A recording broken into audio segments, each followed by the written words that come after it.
On poursuit notre série de capsules vidéo sur le mouvement d'un astre autour d'un autre astre, astre soumis à la force d'attraction gravitationnelle. Dans la précédente capsule vidéo, on avait réussi à exprimer la valeur de la vitesse de cet astre, donc qui était la Terre, vitesse de la Terre autour du Soleil, et on avait bien démontré que la vitesse était constante. Alors cette fois-ci, on va s'intéresser à la période de révolution de la Terre autour du Soleil. Qu'est-ce qu'on appelle la période de révolution d'un astre? Donc, la définition est la suivante.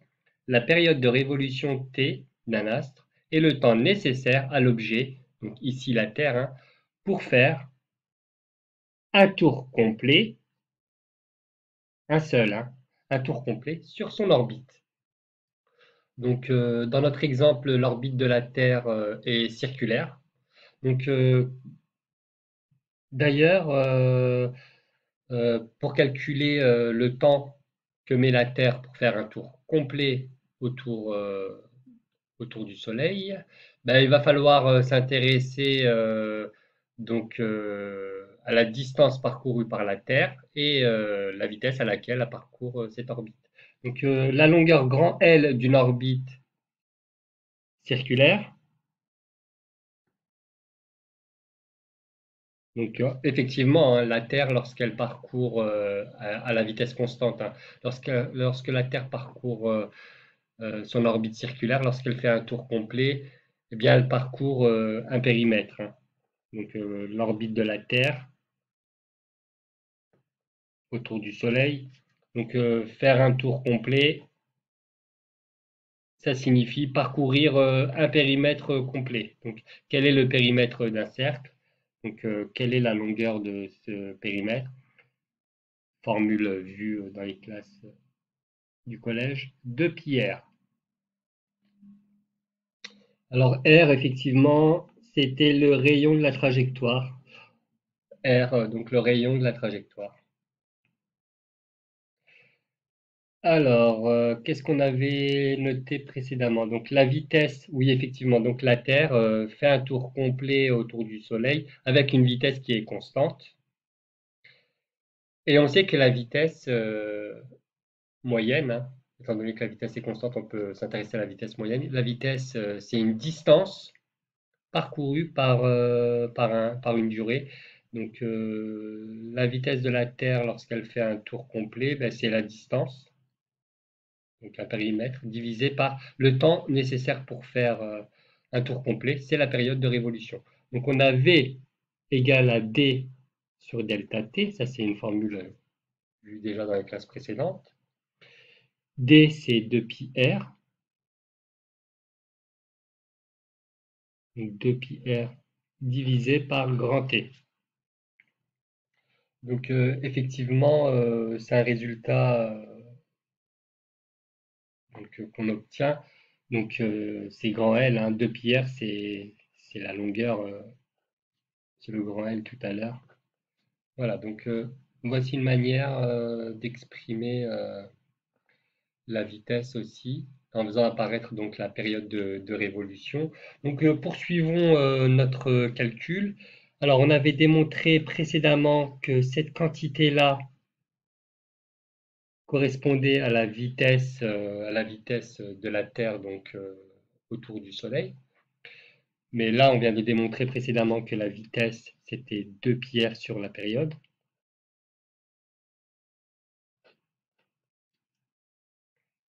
Alors je reprends un petit peu. 2πr sur la période.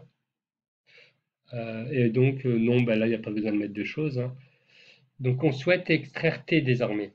On souhaite exprimer T en fonction des autres paramètres.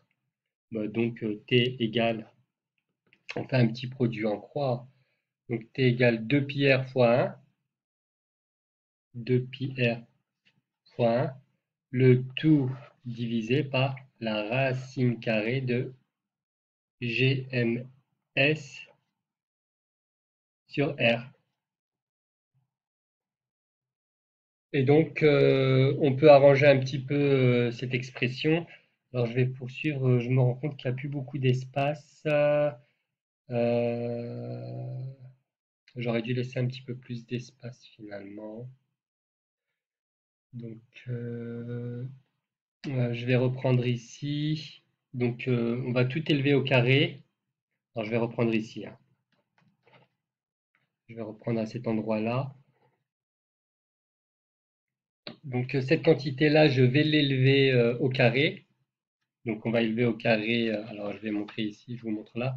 On va élever au carré à gauche du égal, mais aussi à droite du égal. Donc, ça nous donne t au carré égale 2pi r le tout au carré, ça fait 4pi carré sur r carré. Le tout divisé par la racine carrée. Quand on l'élève au carré, ben, le mérite, c'est que elle disparaît, cette racine carrée. Et donc, finalement, on obtient t carré égale, alors on va tout réarranger, hein, divisé par une fraction, c'est multiplié par l'inverse. Du coup, on obtient 4pi carré r puissance 3 sur GMS. Et donc, si je réécris ça au propre, ça fait t carré égale 4pi carré r cube sur GMS. Et donc finalement, t égale la racine carrée de cette quantité. Donc résultat, je vais le noter ici, la racine carrée de 4pi carré r cube sur GMS. D'ailleurs, on pourrait même ressortir 4pi au carré. Donc 4pi au carré, si on le sort de la racine, ça va nous donner, alors je me rends compte qu'il n'y a vraiment plus beaucoup d'espace, hein. Donc je vais poursuivre ici. Ça va nous donner t égale, donc en sortant le 4pi carré de en dessous la racine, il va nous rester 2pi racine carrée de r cube sur gms. Donc c'est le résultat qu'on va encadrer. Alors je le cadre ici. Je suis vraiment désolé, hein, je n'ai pas prévu assez de place pour ces calculs. Donc voilà, je vous laisse noter ces résultats. Alors je vais laisser un petit peu. Donc je récapitule, hein, parce que ça fait un petit peu brouillon. Donc voilà, l'objectif de cette partie-là, c'était d'exprimer la période de révolution grand T, donc période de révolution de la Terre autour du Soleil. Et donc là, on est parti sur la définition de la vitesse moyenne, hein, qui est la distance parcourue par une durée. La distance, ben, c'est le périmètre d'un cercle. La durée, pour faire un tour complet, ben, justement, c'est la période de révolution qu'on note grand T. Et donc à partir de là, en manipulant un petit peu les relations, on a réussi à obtenir une expression que j'ai encadrée ici, une expression de la période de révolution donc, de la Terre autour du Soleil. Donc je vais vous laisser quelques instants, je vais vous présenter l'exercice suivant. Donc je vous laisse réfléchir à la question qui est posée. Je vous laisse quelques instants pour faire l'exercice.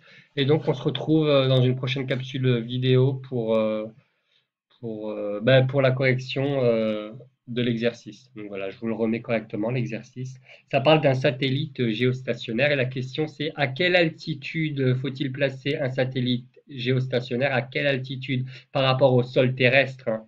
À quelle altitude faut-il placer un satellite géostationnaire? Donc voilà, donc je vous laisse réfléchir un petit peu à ce problème, hein. Il y a la définition, qu'est-ce qu'un satellite géostationnaire? Eh bien, un satellite géostationnaire, c'est un satellite qui va avoir une période de révolution qui est exactement égale à la période de révolution de la Terre. Donc, à partir de cette considération-là, vous pouvez effectuer quelques petits calculs. Donc, utiliser aussi la définition qui vient d'être encadrée ici euh, pour trouver justement l'altitude. Donc, je vous donne un petit conseil pour faire cette question-là, il faut faire un petit schéma. Voilà. Ben, je vous remercie de m'avoir suivi. Je vous retrouve pour une prochaine capsule vidéo pour la correction.